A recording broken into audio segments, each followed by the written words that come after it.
सुजलॉन की कहानी 1995 में शुरू होती है, जब मिस्टर तुलसी टांडी ने यह कंपनी स्टार्ट की थी। पहले मिस्टर टांडी टेक्सटाइल बिजनेस में थे, लेकिन जब उन्होंने अपनी टेक्सटाइल फैक्ट्री के लिए विंड पावर प्रोजेक्ट लगवाया तो उन्हें विंड एनर्जी का पोटेंशियल समझ में आई। इस वक्त इंडिया में बिजली की बहुत ज़रूरत थी और गवर्नमेंट भी रिन्यूएबल एनर्जीज को प्रमोट कर रही थी। इस वजह से उन्होंने विंड एनर्जी को एक नया बिजनेस बना लिया। 10 साल बाद 2005 तक सुजलॉन दुनिया की fifth largest wind energy company बन गई थी और उसी साल कंपनी ने अपना आईपीओ भी लॉन्च किया था। 510 रुपये पर शेयर।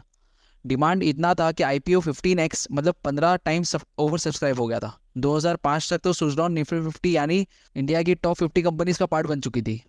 लेकिन उसके बाद 2008 की ग्लोबल फाइनेंशियल क्राइसिस का असर सुजलॉन पर भी पड़ा।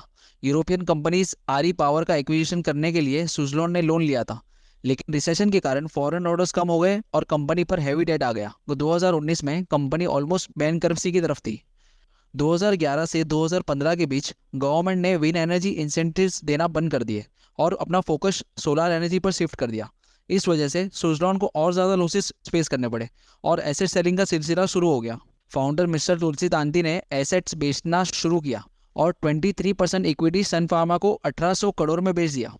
फाइनली 2020 तक सुजलॉन ने प्रॉफिट बनाना शुरू किया और अपना डेट रीस्ट्रक्चर किया। 2022 में फाउंडर मिस्टर तुलसी टांटी की डेथ के बाद उनके भाई विनोद एंड गिरीश ने बिजनेस संभाला। 2024 में सुजलॉन ऑलमोस्ट डेट फ्री हो गई है और अब फिर से बिजनेस ऑर्डर मिल रहे हैं।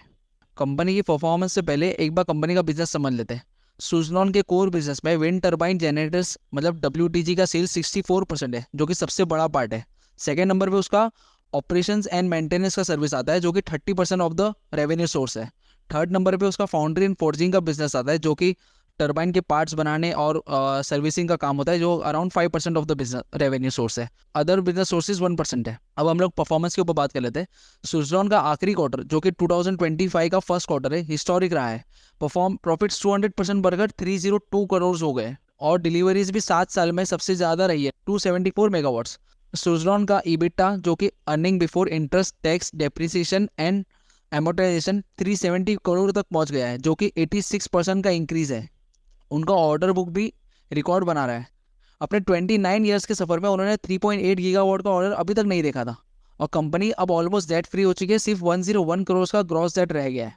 मार्केट शेयर भी सुजलॉन का जबरदस्त है। इंडिया के विंड एनर्जी मार्केट में 32% शेयर सुजलॉन का है। इंस्टॉल्ड कैपेसिटी भी 20.8 गीगावाट्स तक पहुंच गई है, जिसमें से 14.8 गीगावाट्स इंडिया में है। अब थोड़ा इंडस्ट्री साइड पे भी बात कर लेते हैं कि उसका डेवलपमेंट और ग्रोथ आने वाले साल में कैसे होने वाला है। इंडस्ट्री का, हाँ, अब सवाल ये उठता है कि इंडस्ट्री का हाल क्या है। इंडिया और ग्लोबली रिन्यूएबल एनर्जीज का डिमांड तो डेफिनेटली बढ़ रही है, लेकिन विंड पावर उतनी फास्ट ग्रोथ नहीं देख रही। आज से 2030 तक विंड पावर का शेयर सिर्फ 11% से ग्रोथ एस्टिमेटेड है, मतलब सिर्फ 13% तक 2% का ग्रोथ एस्टिमेटेड। लेकिन सोलर एनर्जी का डिमांड 19 से 38% तक का बढ़ने वाला है। इस ट्रेंड को देख के सुजलॉन को भी विंड के अलावा दूसरे रिन्यूएबल सोर्सेज को एक्सप्लोर करना पड़ेगा और अब उन्होंने सोलर एनर्जीज पर फोकस करना शुरू कर दिया है। ये सुनने में आया है कि वो सोलर इक्विपमेंट मैन्युफैक्चर्स नहीं करेंगे, लेकिन मैनेजमेंट ने बताया है कि वो सर्विस साइड पर एंट्री करेंगे, जैसे सोलर इक्विपमेंट्स और बैटरीज को इंटीग्रेट करना। अब सुजलॉन का एक्सपेक्टेड ग्रोथ शेयर हम लोग जान लेते हैं। कंपनी ने अपने इन्वेस्टर प्रेजेंटेशन में बताया कि आने वाले 5 साल में ग्लोबल विंड एनर्जी 791 गीगावाट्स का विंड कैपेसिटी एक्सपेक्ट कर रहा है, जिसमें से इंडिया का शेयर 2% है। और उस हिसाब से अगर हम लोग सुजलॉन का शेयर 38% है, तो अगर हम लोग कैलकुलेट करें तो 5 to 6 गीगावाट्स सुजलॉन को मिल सकता है आने वाले 2028 तक, जो कि उनकी इंस्टॉल कैपेसिटी को 20.8 गीगावाट से बढ़ाकर 26 to 27 गीगावाट तक ले जाएगा। और अगर हम लोग को याद हो, सुजलॉन का 30% रेवेन्यू उसका ऑपरेशंस एंड मेंटेनेंस के बिजनेस से आता है। ये एक सॉलिड रेवेन्यू सोर्स बन सकता है। अगर उनका सोलर डाइवर्सिफिकेशन सक्सेसफुल होता है तो ये सुजलॉन के लिए गेम चेंजर हो सकता है।